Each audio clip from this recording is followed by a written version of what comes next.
to National Sewing Circle Live. We are here joined today with Ashley Hough, who will be answering all of your sewing questions. So start asking your sewing questions in the chat box below. The chat box is right below this video and it's actually outlined in green. You don't want the tiny chat box, you want the big one that spans underneath. So ask your questions.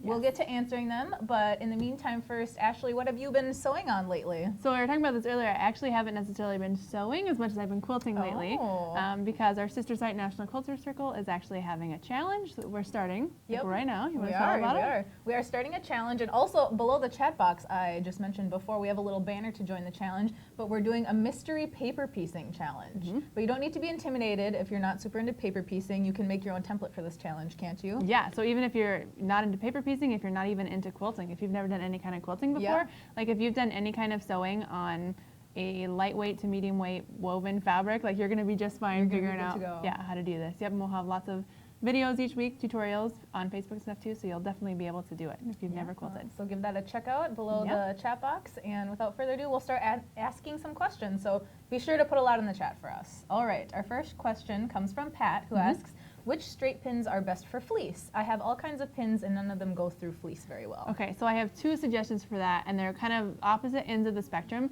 But so the first one is going to be a very, very sharp, long pin. So fleece is something that's like deceptively hard to work with because it can dull your needles quicker, it can dull your scissors and stuff quicker. So same goes with pins. So you need to have a really, really sharp pin. If you don't have brand new pins and you know they're not super sharp and you can't like force a dull pin through. The other option is to actually use a ballpoint pin, which is generally used for things like, you know, jerseys or knits or t-shirt fabrics, but it actually, rather than piercing through the fibers of the fabric, kind of weaves its way in between. And so you don't break anything. Exactly, so you don't necessarily need it to be sharp to get it through those fibers. So ballpoint would be my second choice, just having a nice, really extra sharp pin. And then obviously, since it's fleece and you're pinning, you know, multiple layers together, it's a lot bulkier, so make sure you have one that's plenty long enough, so that if it's not long enough, by the time you put it in and then back out, you know, get it to lay flat, you have so little of it holding the edge, it's easier for the pins to fall out if you're, you know, pinning a long On that note about dull pins and sharp pins, I know on the old school pin cushions, they have that little strawberry that comes with the tomato to sharpen it. But if you don't have something like that or a little bag of sand, do you have any tips on sharpening pins, or do you just recommend buying new pins? So I honestly, like, I can't say that I've ever really sharpened a pin, just because by the time that it's like dull, I've probably already bent it or lost it or dropped it. But you can't, so you can actually buy the stuff that's in those little tiny pin cushions. You can actually buy that online. I forget exactly what it's called, but you can just search for the stuff that's in the strap. You can also use some steel wool, and you put your pins through there. And then I have seen people, they use this with their scissors and rotary cutters, but using a little bit of tin foil. So I'm sure the same sort of thing would work for pins too. But yeah, I have to say, for like $5 for 100 of them, I'm probably just gonna go buy some more. Just curious, in case someone was really, they have a pin that they love and they really want to sharpen it and keep using it. All right, our next question is in the chat, and it asks, can a light webbing be applied to satin? Yes, so I'm going to assume you mean like the fusible kind, and so the only issues with that is you definitely want to make sure that you have a dry iron, because if you have any kind of steam or like your iron, and not only just have your steam setting turned off, but make sure there's just no water in your iron at all, because you know sometimes your iron will leak a little bit, and you'll just get those water stains on your satin, which can be hard to remove. But yeah, I would just put your satin down first with the back side up, the wrong side up. Go ahead and put your fusible webbing, then put a press cloth, and then use your iron and fuse that in place. And use, you know, the lowest setting possible, that will still melt that adhesive, but that will, you know, adhere it to your fabric. And that way, like, the satin is as far away as possible from the heat, technically, because you've got the press cloth and the webbing and all that. In between it there. Yeah, so it definitely can be. And I mean, if all that fails, obviously try a little test square first, and say if none of that works, just use some sew-in variety. So I mean, there's sew-in like interfacing type too, and you can just kind of sew it in if all you need is that extra stability. I think a lot of people forget that, like, you can test it on a small patch first. Like sometimes I feel like I even get scared, like, oh, I have to commit to like doing it all right away, but don't be afraid to sample it first. Do a little test. And I think a lot of times that's sort of you're just so excited to get into your project and get it going that you don't think about it until you're halfway in the middle and you've like singed the satin and you're like, well, oh no, darn. Now I've ruined all my fabric. I have to go buy more. All right, our next question is, we're still missing some questions in the chat. So ask more questions so we can answer them. Let's backtrack a little bit and talk about fusible interfacing or fusible webbing as we talked about. So that question was about using it, but maybe someone who's never used it before, do you want to talk about what it is and what you like to use it for in sewing? Absolutely, yeah. And the first thing I'll say is that there's fusible web and then there is fusible interfacing, and they are two totally different things. Interfacing is something that you want to use to stiffen a fabric or give it some stability. You know, think of like shirt collars and cuffs if you want to make a bag, you know, nice and sturdy. That's fusible interfacing. Fusible web is a double-sided fusible adhesive. So it is actually only like a glue, and it's just on a paper to make it easy to apply. So you said what you would use them for. Interfacing, like I said, collars, cuffs, anything you want to make more stable.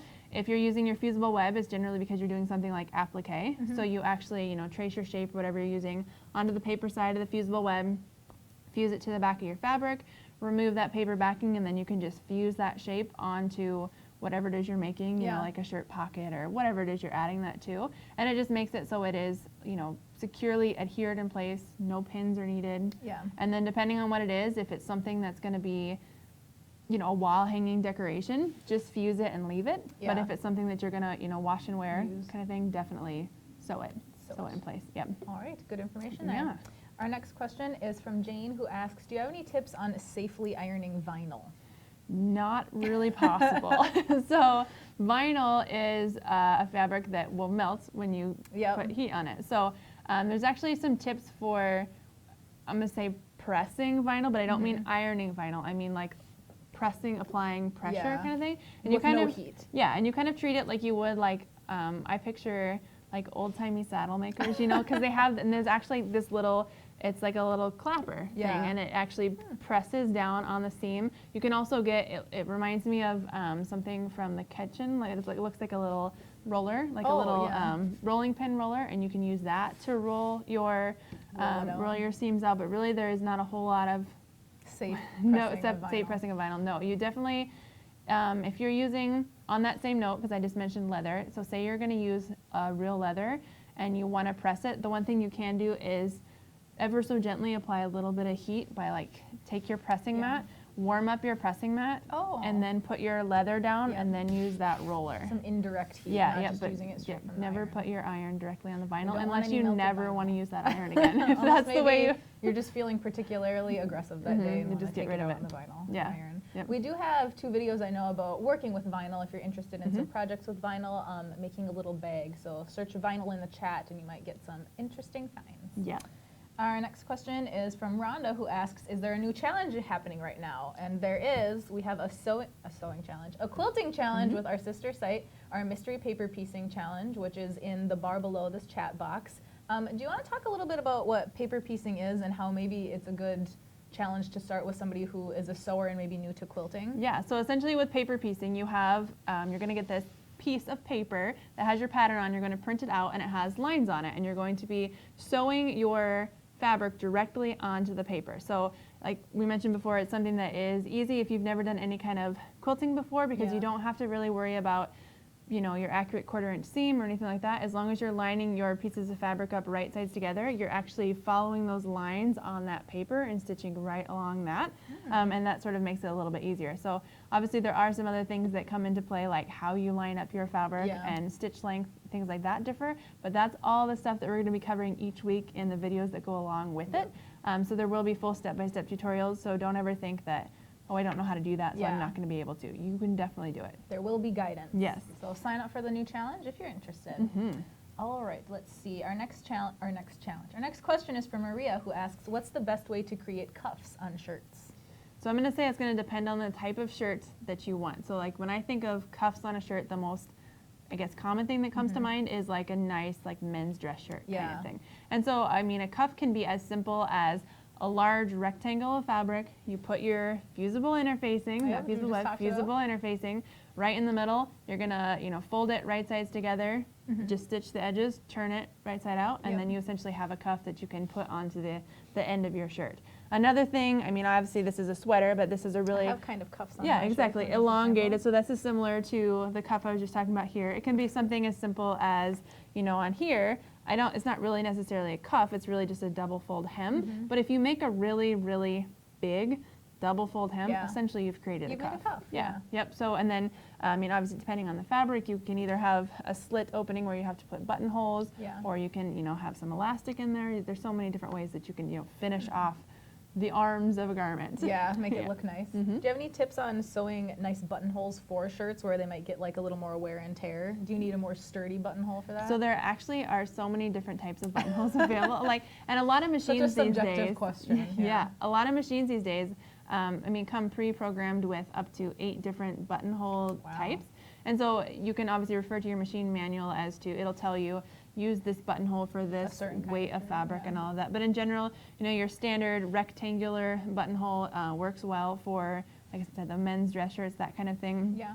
A lighter weight shirt like that, you can use regular rectangular buttonholes, or you can also use, they look more like a little keyhole. Because sometimes lighter weight sheer shirts have, you know, nice little rounded shank buttons, like fancier buttons, and so those go better into those little keyhole buttonholes. But yeah, there's sort of the buttonhole for any type variety. of And then of course, if you're making, say, a nice, you know, winter jacket or something like that's a lot thicker, you want to use a bound buttonhole. That gives you a lot of extra stability because there's a lot more stitching around that.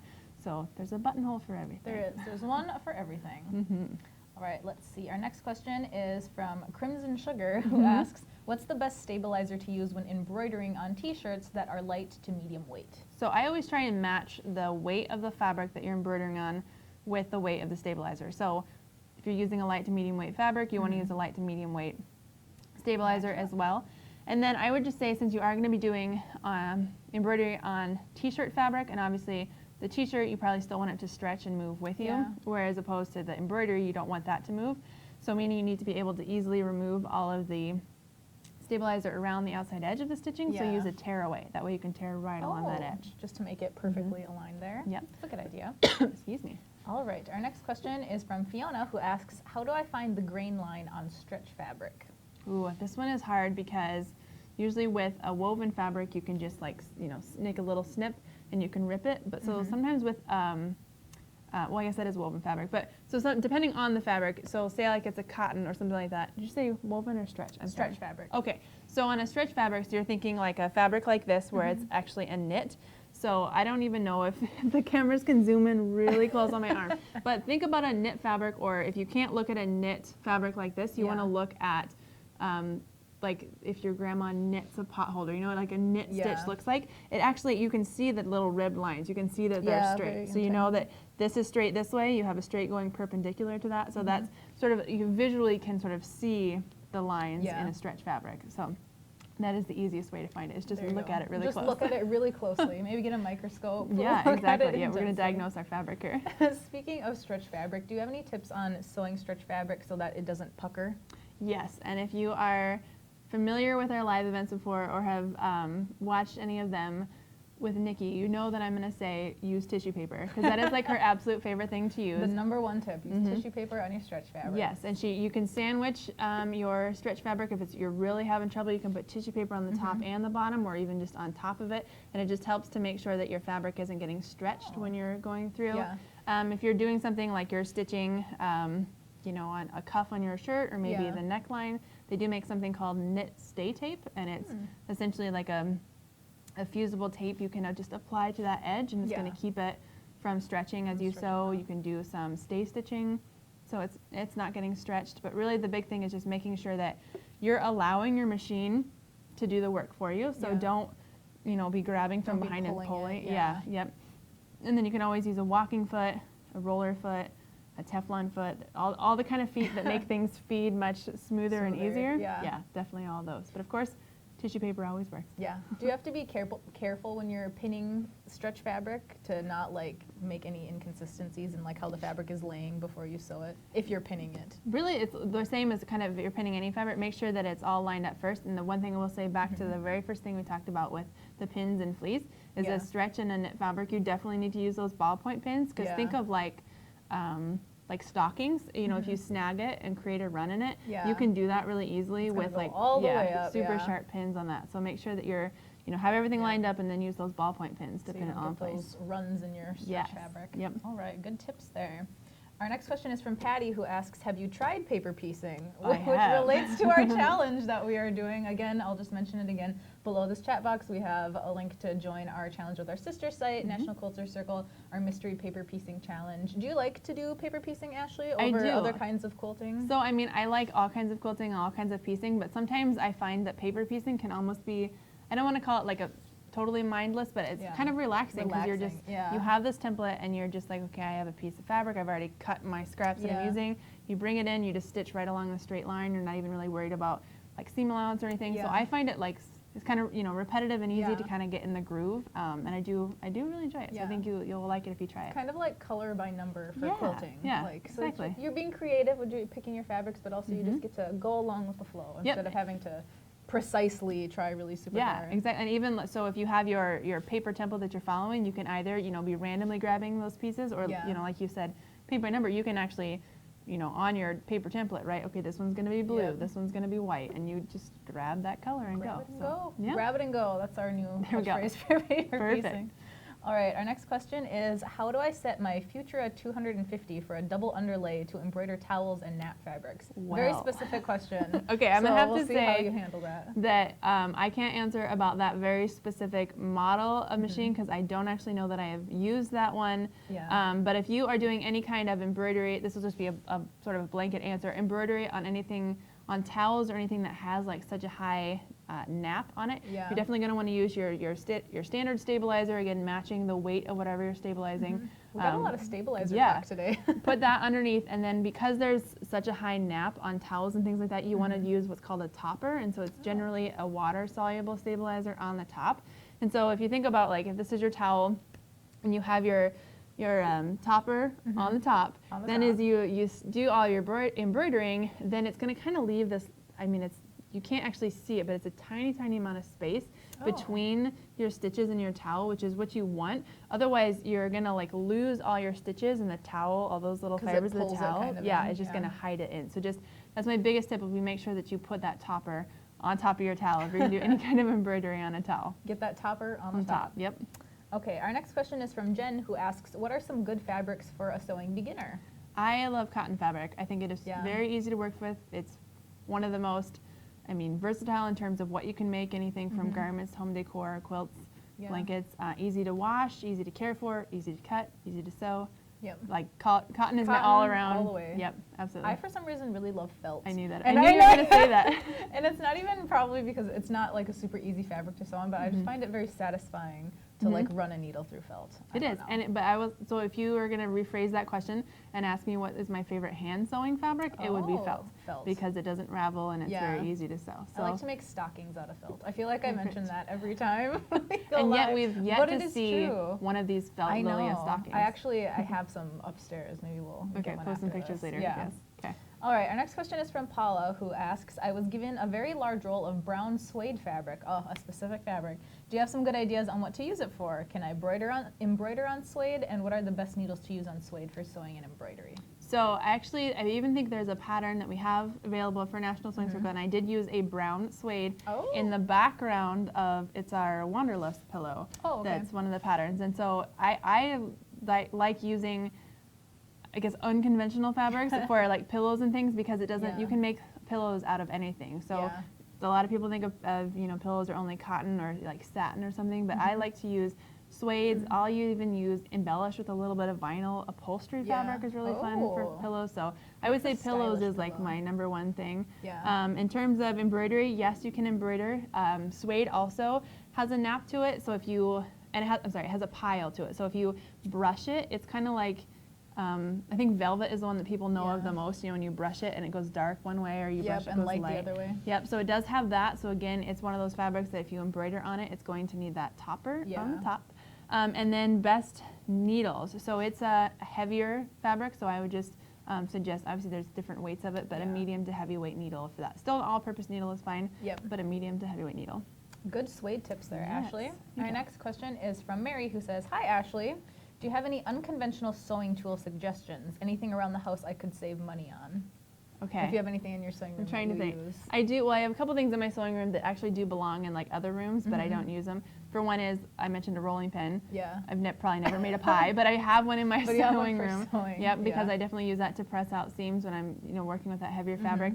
I do use a lot some like paper crafting products, so I really like to use a repositionable adhesive to hold things, especially if I'm doing any cutting out of any kind of patterns that I don't want to put the pins through the pattern paper or things like that. So I definitely use that a lot. Yeah. Other items, I don't know if it's really unconventional, but I have like 10 lint rollers in my sewing room at all times, like depending on the handy. the fabric that you're using. Use lint rollers. I will say other things I use a lot are actually bobby pins is one of those things that I've used. I actually started using them for crocheting as like stitch markers. But then, so sometimes with thicker fabrics, you can use wonder clips or binder clips or things like that.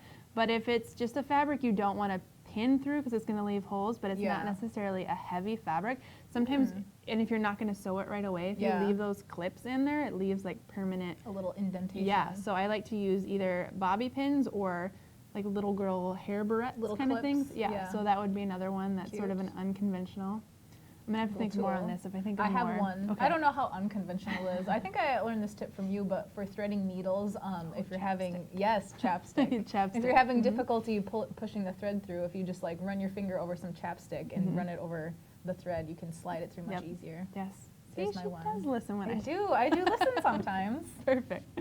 All right, our next question is from Jill, who asks or says, "Hello ladies, I'm about to sew a collar, interfacing and garment pieces together today.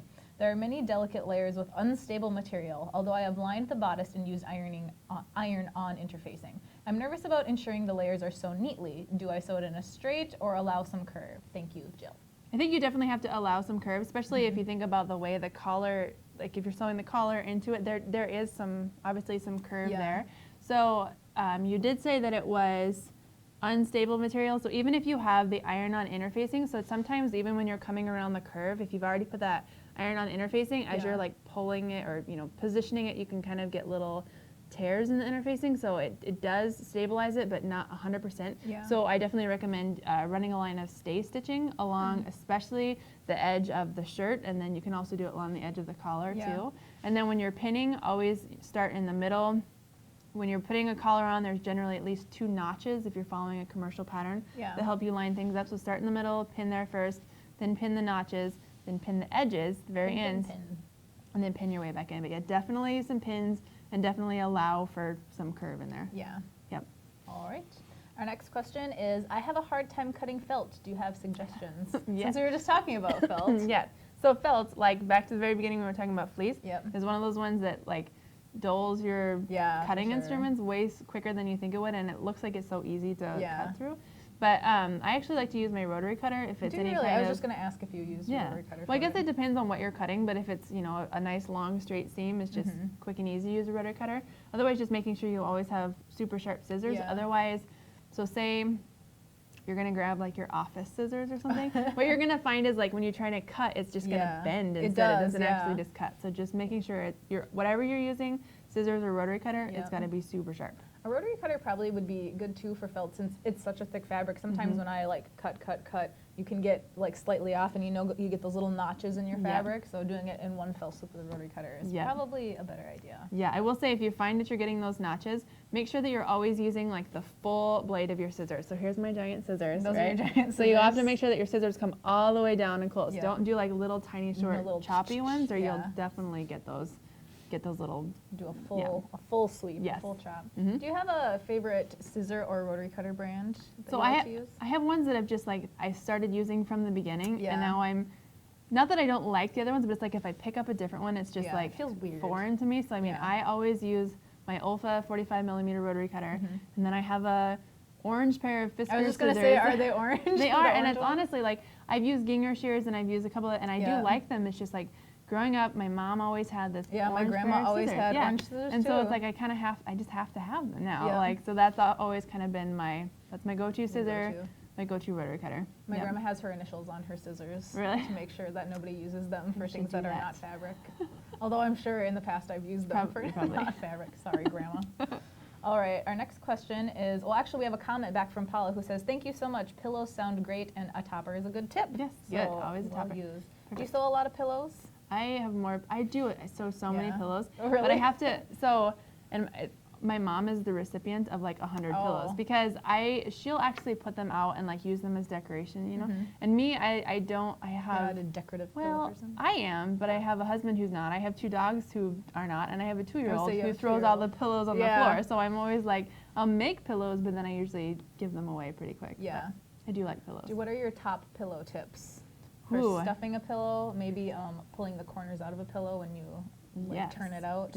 So I'm going to say, we actually have a video. Oh. I hadn't said that yet. We have a video on National Sewing Circle, and Nikki, one of our instructors, actually does a full video on showing the difference between corners. There's a bunch of different ways that you can do your corners depending on what you want them to look like. So that would sort of be watch that if you want a full explanation. But I would say the main thing is if you just want a standard, square rectangular pillow and you're just wanting those points to come out nice and crisp, is to always do a little diagonal stitch. So you're going to be, we're going to pretend that this like white right here is our pillow. So you're going to be coming down, you're going to stitch, and then you have to do one diagonal stitch and then come down. And just doing that one little diagonal stitch is going to make it so you can push those corners out. Interesting. Yeah. Do you like to sew around a pillow form or stuff a pillow?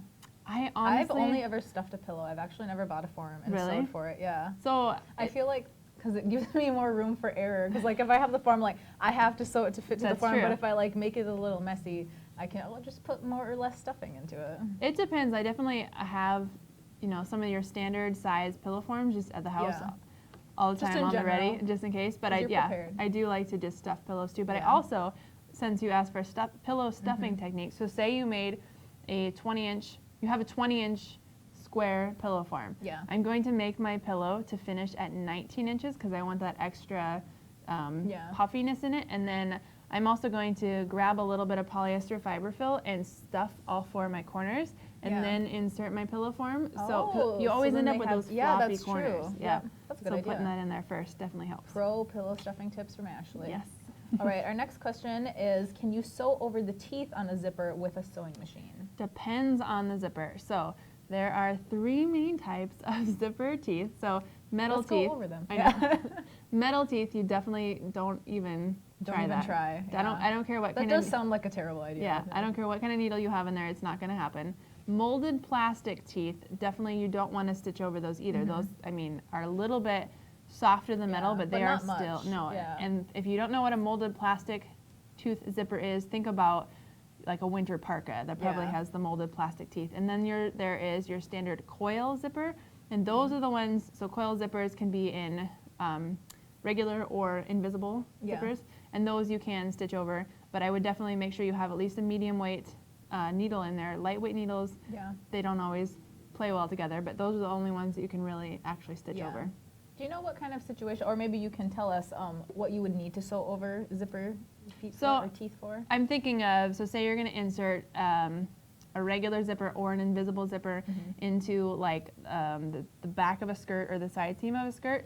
You're going to come down one edge of the zipper along the tape, and then you're going to go across the bottom, and chances are you're going to have to go over it a little bit. Or say a bag, and you're going to, sew over just the 2 ends of it. So, the amount that you'd actually ever be sewing over is probably only 1 or 2 stitches. So if you're ever concerned that you don't know if you have a strong enough needle in there, just stitch up to it and then use your hand wheel and walk your machine over. And then that way, like if you're, using your hand wheel, which always go towards yourself, use your hand wheel, it's gonna stop and you're gonna know, okay, I can't go any further. Yeah. Good to know. Our next question is from Linda, who asks, do you have any videos or tutorials available on sewing pre-fold cloth diapers? We do not actually have one on the site for that. That's a good recommendation for us. I know, we'll have to put that on the list. I don't even know that I know I have a 2-year-old, but I was going to say, we didn't use cloth diapers. No, we used the disposable kind. But I'll have to get back to you on like tips on sewing, because I can imagine cloth diapers is going to have to be something like soft and absorbent, so I'm assuming it's a cotton type of fabric. So really, I don't know how, like what pattern you need to put them together, but in terms of just sewing that fabric, just any kind of, the same way that you would treat a woven fabric is how you'd probably treat how you would sew that. So no, we're gonna have to put one together. We'll get back to you on that one. All right, Audrey asks, do you have any suggestions for sewing scuba diving material fabric? Ooh. That's a new kind of fabric I've heard in this chat. So I'm gonna assume that's like like a neoprene. Yeah, like waterproof kind of. So it's going to be a stretchy. combination of, being waterproof, being stretchy, but still being, Yeah. I've never been in a scuba suit, but it's like, neither. it always seems like super heavy. Yeah, fabric. it does look really So thick. you're going to need the ballpoint needle because it's stretch fabric, but you definitely want it to be a heavier weight ballpoint needle because it is so heavy. And then same way that you would treat like a vinyl or something, like pins are going to put permanent holes in that. Yeah. So use your binder clips and stuff instead. And then they do actually make, never made a scuba suit, but I have made or worked with like a raincoat pattern. Yeah. So when you sew, you're creating all these teeny tiny little holes in your seam, Yeah. right? And they do actually make it similar to like it goes on just like a fray check would, but it's meant to seal those seams. So it seals all those little holes, which turns your back into a waterproof or water. It's Which still is going to good. get water in, but you can always Little put more something like so that than on for there. you. Yeah. Yep. All right. Our next question is, well, first of all, this person says, I'm very impressed with your expertise and wonderful advice. Thank you. Thank you so much, Ashley. And she says, I'm sewing a delicate blouse in sheer and would love to have your ideas on how to finish the bottom of the blouse. It is lined as well. Yes. Okay. I'm wearing a sheer blouse right now, how the bottom of mine is. Which isn't lined. So the lined not part is lined. what's throwing me. But I'm going to say, so for the sheer blouse part, anytime you're finishing the edge of a sheer fabric, I'm going to say a narrow rolled hem, or that's essentially a double fold hem, but it's really, really narrow. Yeah. We actually have a video on the site. Of course, yeah. Beth Bradley does a video on showing how to hem sheer fabric, and she does a couple different methods where she shows how to actually run a line of stitching and use that to help you fold, and then same thing you could do with the narrow rolled hem foot. But so if it's lined, and I'm assuming since it's a delicate blouse in sheer, it's probably also lined in something delicate in sheer. Yeah. So I'm going to say you could essentially do the double or the narrow rolled hem on both the lining and the outside, and then I would either I would honestly probably hand whip stitch those together to make sure that it's invisible. Yeah. Yep. If you be didn't extra like that careful. option, or or like, so you showed the bottom of yours. Yep, So yours I'll is bring it just back a up here. like a double fold, but it's a little See if bit you can thicker. So one thing you could do, since it is a nice delicate blouse, they do make sew-in hem tape. So it actually looks like a really nice fine lace, and you actually sew that by machine onto the bottom edge of your fabric, and then you fold that up under to the wrong side, and then you can hand whip stitch and visible stitch that in place. And it's sort of just like an extra little decorative. I mean, you'll know it's there. No one's going to see it, but that would be an option too. Good ideas. So, yeah. All right, our next question is from Jean, who asks, do you have any ideas on using scrap fabric for projects? Yes. This is a big question, I feel like, for so many people.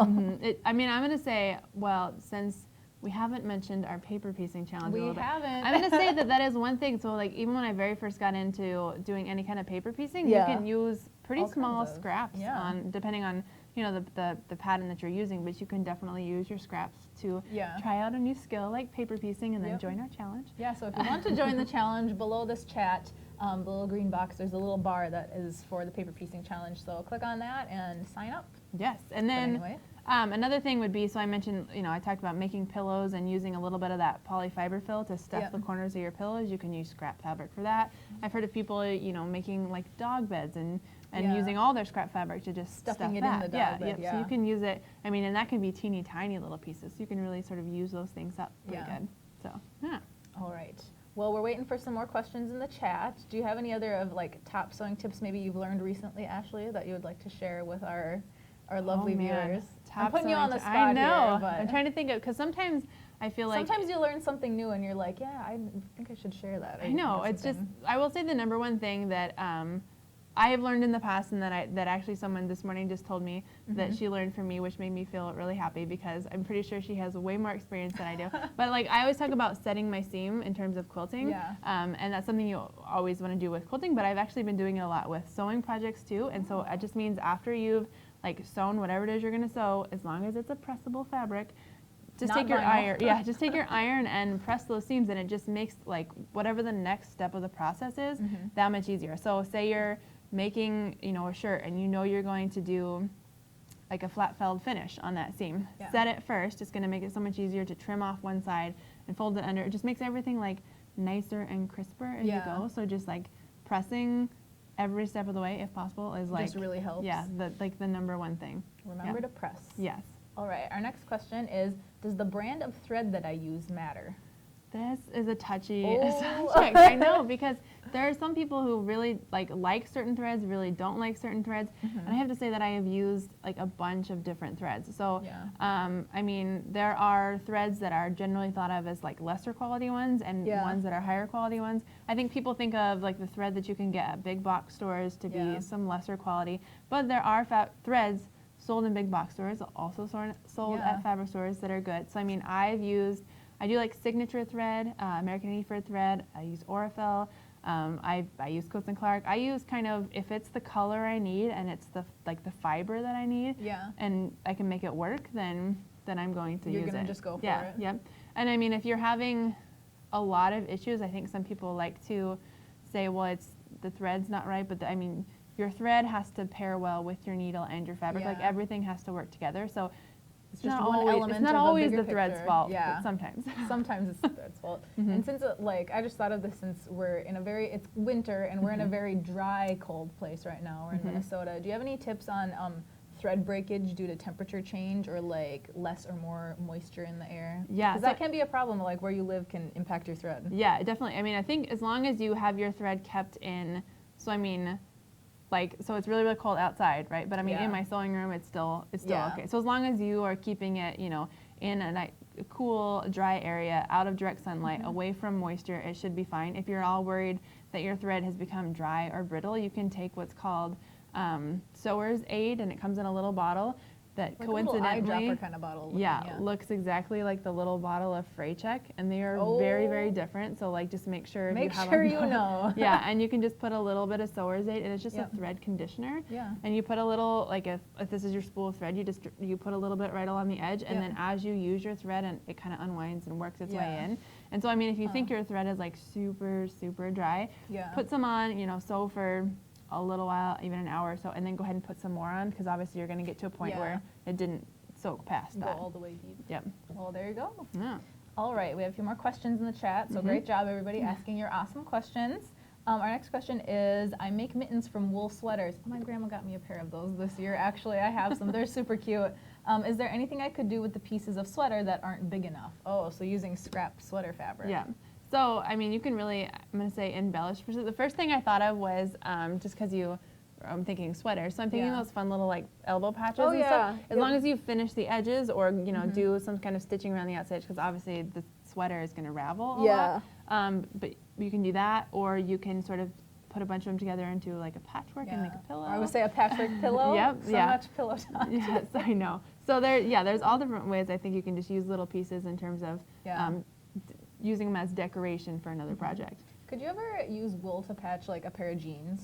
Or is that too much mixing of strange fabric? So that's totally up to you. I have a weird like love-hate with like jean fabric, because I don't necessarily always like when people like repurpose jeans into other things, you know. But no, you could do anything in terms of patches. Pretty much use whatever you want. Patch up your jeans with some wool, maybe. We'll see. Make them extra warm. All right. Our next question is, I have lots of fabric. How about corduroy? What do I do with corduroy? Okay.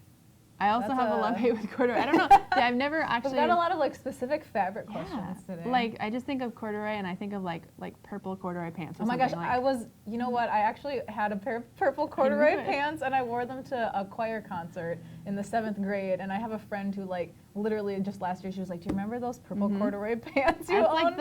They were the envy of my middle school era." No, they're just like and I think it's because I don't do a whole lot of work with corduroy.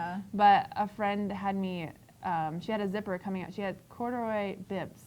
Like overalls. Yeah, and the zipper's coming out. So, I mean, corduroy is very common in terms of garments. So if you have enough to make a pair of pants, I mean, you could definitely do that. Corduroy is also definitely good for patching things. I mean, it's just a sturdy fabric. You could use it to make a bag even. Like it's just, you know, a good sturdy weight. Nice. Yep. So That's what I would use.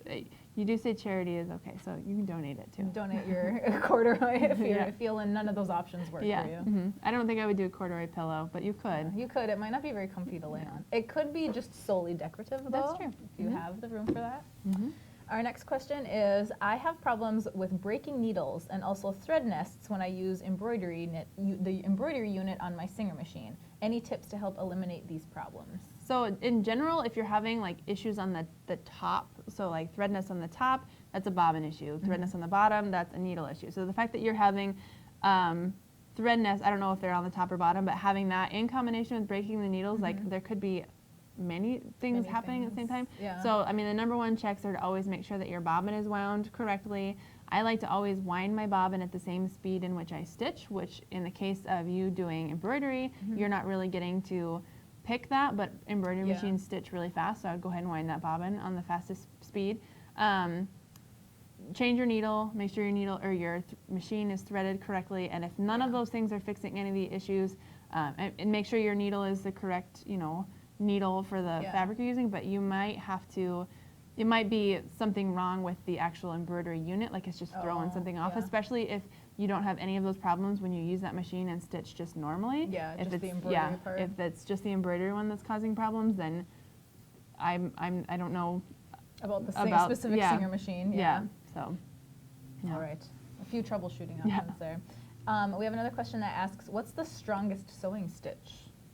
Is this more subjective, or I'm is gonna. there a... I have one in my head. Okay. So, and I'm gonna say it's called the triple stitch, and so it's essentially triple reinforced. That sounds straight. pretty much that's what it is. So it's a straight stitch, but instead of just going, stitching right along, you're gonna go forward, backward, forward. So you're gonna get 3 stitches for every 1 stitch. So I mean that is gonna be one of your strongest straight stitches. Definitely, I think a zigzag stitch is definitely one that you shorten that stitch width. So rather than a very like a slalom ski slope kind of stitch, it's really close together. Yeah. That one's pretty strong too. So those would probably be my top 2 picks for the strongest. I like the triple reinforced one. Me That too. sounds pretty strong to me.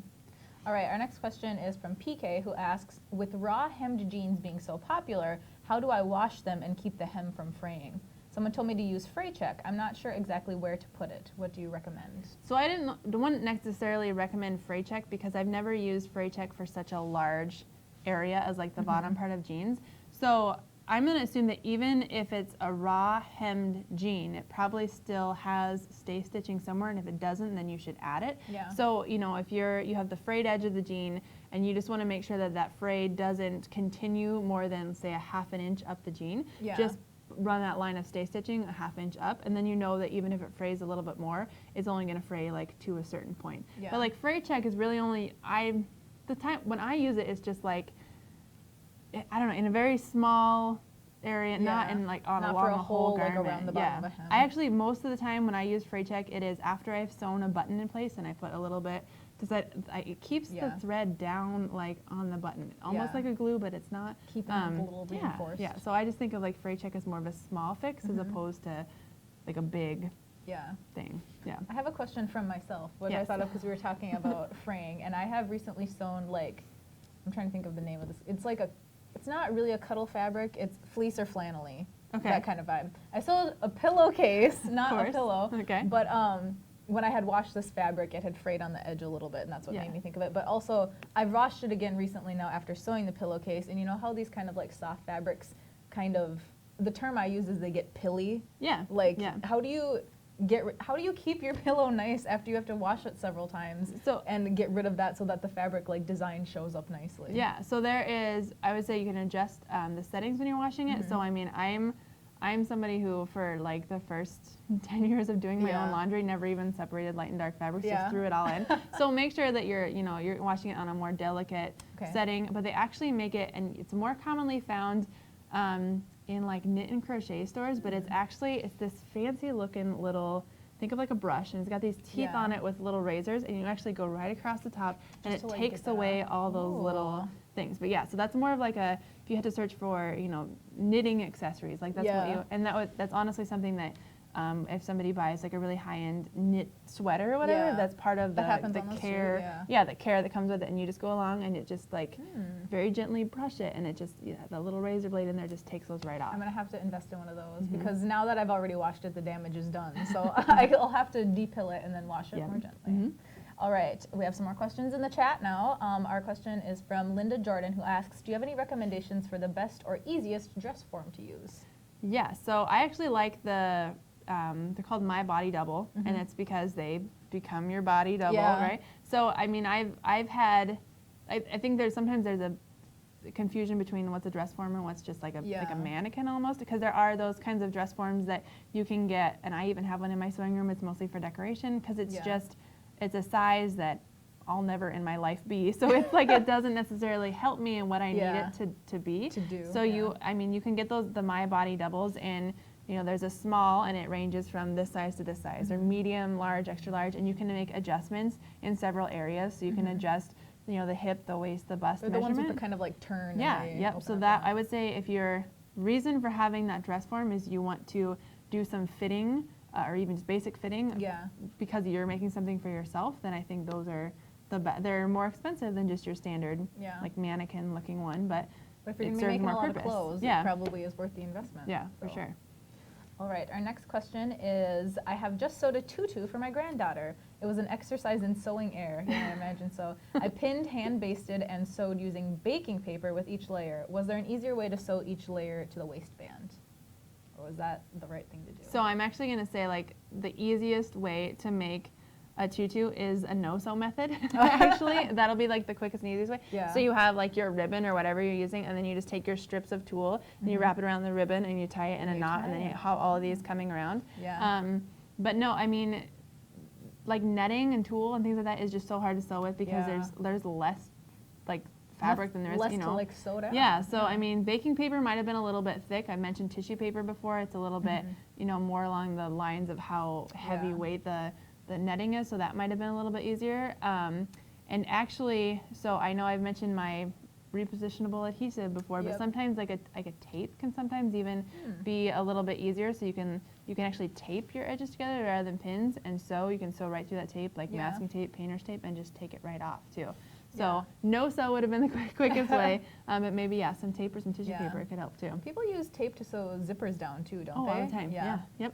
Tape a good investment to have in your sewing room. All right, our next question is from Pat, who asks, I use large sew down snaps on my purses, but the thread breaks after a while. What can I use instead? So just make sure you're using a really, really strong thread. So the thread I'm gonna say, you can get a heavyweight cotton or heavyweight polyester thread, but actually sort of a more specialty thread is, I know there's probably a specific name for it and I'm blanking on it, but if you search for the type of thread you need when you are tufting, so it's like for upholstery. So like tufting is when when you have a cushion and you're taking that button and you're really cinching it in, making it really and it's tight more down. of like a twine almost, but it's super, super strong. I mean, it's made to withstand like the pressure of holding those tufts in place. So I would use that, and you can, there's special needles, or just you need a large eye needle for that. But making sure you have a really nice thread like that for heavy duty. Yeah, that's what I would use. Something very sturdy. All right, our next question is, you piece your t-shirt quilt to the top and are ready to quilt it.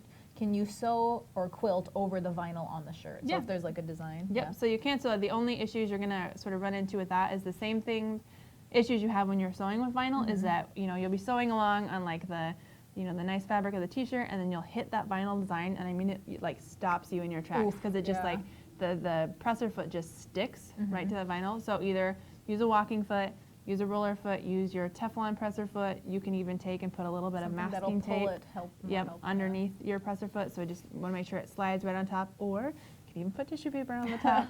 And that way your presser foot is never in direct contact with that vinyl, and there's nothing to stick to. But other than that, yes, you can stitch right through it. This reminded me of another question that I have from some stuff that I'm working on right now, but I have a shirt that has vinyl on it that recently got ruined on the top with bleach, and I wanted to re-dye over it, but it has like a white vinyl design on it. Can I dye it without ruining that vinyl? Will it? So can you just spot dye? You mean just fixing the color? No, if I dunk the whole thing, is all the vinyl going to get destroyed? Yeah. I've never dyed anything. It might be that's why discolored. It might get discolored, yeah. Yeah. Because I mean, yeah, vinyl is one of those ones where you don't think it's... It looks like resilient, so that's exactly. why I was unsure. But so the vinyl, the top part of vinyl, so if you think of like, if you were to look at the edge of vinyl fabric, it's going to be, you know, like an 1/8 of an inch thick. Yeah. The top is the nice plasticky part, but it still has that actual backing to it, and the backing is going to be what's going to absorb that dye. And then it may show through the top. You may be fine, but yeah, I probably wouldn't risk it. Yeah. All right, just curious. I've been having, that's one of those projects that's in the back of my mind that I'm like, oh, I should fix that blue spot, but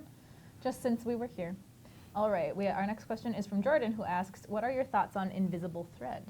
So it's one of those, like, years ago, I feel like the first time I ever tried to use it was like 10 years ago, and it was like sewing with fishing line. Like, it just is so hard, and that's because it was like 100% like nylon or something like that. But now they make like a blended invisible thread, and so it's much more pliable and easy to work with. Yeah. We have a video. Oh. Actually, I believe it's on National Quilter Circle though. On working with invisible thread and some tips for choosing your invisible thread, tips for winding your bobbin with it, using one of those. It looks like a little sock that goes over the top of your thread spool to help it, you know, unwind evenly. Yeah. So we definitely have a you know, longer form video with tips for invisible thread. Yeah. But I do like it, and it does also come in invisible, right? So clear. Yeah. But then it also comes in like this smoky gray color now, so that can be good if you want sort of the almost invisible, but you're working with dark fabrics, you know. So that was a really good one too. So I do like it. I use it sparingly though. Yeah. It has to be for the right project. Yeah. All right, our next question is from Michelle, who asks, I am truly a beginner. What is the best video to watch for someone that is teaching themselves how to sew? Well, I'm going to say it's going to depend on what you want to sew, because I mean, we definitely have, you know, classes on beginner sewing that will teach you all of the basic techniques you want. Yeah. And we also actually on the Facebook page, right after the new year, we did a fun little Facebook video on just some, you know, beginner sewing. Here's the main 2 things to practice, and it was literally like how to put your fabric right size together, how to sew a straight stitch, you know, how to turn a corner, and then we've also done ones on sewing curves. So I would say watch those first, because, you know, they're free, they're on the Facebook page, they're easy to watch, they're quick, and that's going to give you some really, like, place to start. Some basics, and from there you can decide, okay, I want to sew home decor projects, and from that, I mean, we have tons of pillow videos, you know, hot pads, things like that. Or if you decide I want to sew garments, then I would say we have, you know, a simple circle skirt pattern, or there's the simpler garment pattern. So like, just watch the one to get your, you know, your basic skills down, practice those, and then decide, you know, what path you want to take. Yeah. Because it does make a big difference what you want to sew and what you need to know. Our next question is from Pamela, who asks, I made 80 log cabin squares, but they don't all seem to be exactly the same size. How did I square them up before putting them on my final, how do I square them up before putting them on my final trim and border? So if they're only just a little bit off, so like if one is, you know, 1/8 to 1/4 of an inch bigger than the other, like you can just use your square ruler and square them up. But the problem is going to be if for some reason you're like way off on them, if you trim too much off the outer border of one of your log cabins, then when you put them all together, then it's not going to match up to the rest of them. So I think if when you made them, if they were all supposed to finish at the same size, like square them up and trim them up so you can get them to be the same size, but then go back and check, you know, your seam allowance, kind of sort of fix the underlying problem of why they weren't all finishing at the same size to begin with. So that doesn't necessarily happen in the future, but you're just going to have to use your square ruler and square them up a bit. Make it as square as possible. Yep. All right, our next question is, ladies, you're making this webinar so valuable, they say first, so thank you. Yes, thank you. We try to answer all your questions. What advice do you have for shearing, or shearing? Shearing. She's new to that, and her name is Jill. Yes, so shearing is a way of just gathering your fabric in. So shearing is generally done with elastic thread, which coincidentally I'll be showing how to use some elastic thread later today, so that video will be available later. But so elastic thread can only be used in your bobbin. So you have to use regular thread in your needle, you take your elastic thread and hand wind it. So you're just going to be pulling your elastic thread just a little bit as you go, hand wind it, and then when you don't want it to be too tight pulled, right? Yep. Okay. And so as you stitch, you're going to have, so say you're shearing like the top. So I'm thinking of like a little girl's dress, you know, like tops are sheared. And so you're just going to, you're on the front of your fabric, your right side, draw some straight lines, 1 inch apart is a good way to start. And you're just sewing straight lines. And so you'll sew regular thread in the top, elastic thread in the bobbin, and as you sew, it gathers that fabric up. And then the more lines you sew, the more gathered the fabric becomes. Yeah. The one thing you need to know is that you absolutely cannot backstitch with elastic thread in the bobbin, or you will just like create a jumbled mess. So you need to have a long tail of thread and a long tail of elastic thread in the bobbin at the beginning. Lower your needle, lower your presser foot down, sort of reach behind there, tie a knot in those two, run your line of stitching, then before you cut anything, leave your needle down again, pull out some thread, tie a knot, then cut those in. So just know that you cannot backstitch, you have to hand tie the beginnings and ends. If you forget and you say, well, I didn't tie my ends and I already, stopped sewing, that's fine. You can actually, similar to how you gather fabric, just go ahead and leave those long thread tails and sort of, pull it back in, gather it back in, and then tie that knot. There you go. Wow, very interesting. I did not know that. All right, our next question is from Brenda, who asks, I have a dressmaking dummy that is too big as I lost weight. Congratulations. Can I still use it? So yes, you still can use it, but you're not going to be able to do any sort of accurate fitting. Yeah, super accurate. Yeah, unless you know, like, I'm trying to think if okay, you're, an inch smaller in certain areas in your dress form, and you can try to, but it's very hard to go that way. Like, it's almost easier to fit in the other direction if, your dress form is too small versus too big. So you can still, I use my dress form if, I'm not necessarily because it fits, but I have a shirt and I need to press or fold under a hem. So I'm still putting it on there to hold it while I do something, but it's not helping me for like fitting reasons. So, no. All right. We have a little more time, so I'll give you guys some more time to ask some questions in the chat. I also have another thing that I thought of recently. Actually, you sewed you sewed your own wedding dress, correct? And everything in your wedding. Yep. My friend is going to be getting married this summer, and her mother will be making her wedding dress. Do you have any tips on sewing a wedding dress and or using, sheer kind of fabrics that you might in that kind of formal wear? Yeah. So I used satin, was all satin and silk fabrics. And so making sure that you have the right pins and the right needles for that. So similar to when I was talking about using ballpoint pins, because you can create runs in your knit fabrics, you can so very easily create runs in satin and silk fabric if you don't have a really sharp needle. So very sharp needle, sharp pins, and really using a lot of pins, because right sides together, silk and satin is so slippery. You just want to make sure that everything is held nice. Also, the number one thing that you have to deal with that fabric is static. Like, you don't think about it. Like, when you're cutting, like, it is so staticky and it frays and ravels so much, and you just, like, you try to pull it away and you cannot get it off your hand. Gosh. So in the, like, aisle of, I shop at Walmart, so in the aisle of Walmart where there's, like, your laundry detergent and stuff, there's this little can of Static Guard? Yeah, Static Guard. It's a blue can, I orange put some lid. on my hair and my shirt today. Yeah, so it's a blue can, orange lid. Before you even cut out your pattern pieces, I would lay my fabric out, I spray it with that, and then I work with it, because it is just so I staticky. love Static Guard, especially like, I just use it like in my day-to-day life. Like, this is like a kind of chiffon-y kind of shirt, and sometimes these stick to me really bad if they've like come out of the dryer or something, so I use Static Guard for that. Yeah, so for that the is hair. I put it in my hair too. Definitely you might not use supposed to be putting it in your hair, but fine. If you're spraying your wedding dress and you also need to spray your hair, why not? All right, we have a few more questions in the chat here. Our first one is, even a needle that is too dull for sewing is pretty darn sharp. So how do you discard your needles safely? So there's a couple different ways. Actually, I think we even have a video on this too. But so if you save like little prescription bottles, little pill bottles, you can put those in there. I actually have, they're so old now, I don't even know where I'd get them now, but film canisters. Like, my grandma had a bunch of film canisters, and so I have those, and I just put them in there and dispose of them. So yeah, just any kind of little canister or something little, you can put them in that has a lid, definitely, because you don't want them to spill out of there. Around but in there. yeah, and just put them in something. Put them in their own container. Yeah. All right, and so we have one more themed question in the chat, and I think this is our last question because we're just about out of time. So thank you for all of your questions. Yes, thank you. And this is, do you have any sewing project ideas for Valentine's Day gifts for loved ones? Oh, we got one more question. We'll answer it too. So first Valentine's Day gifts, and then we'll get to the next question.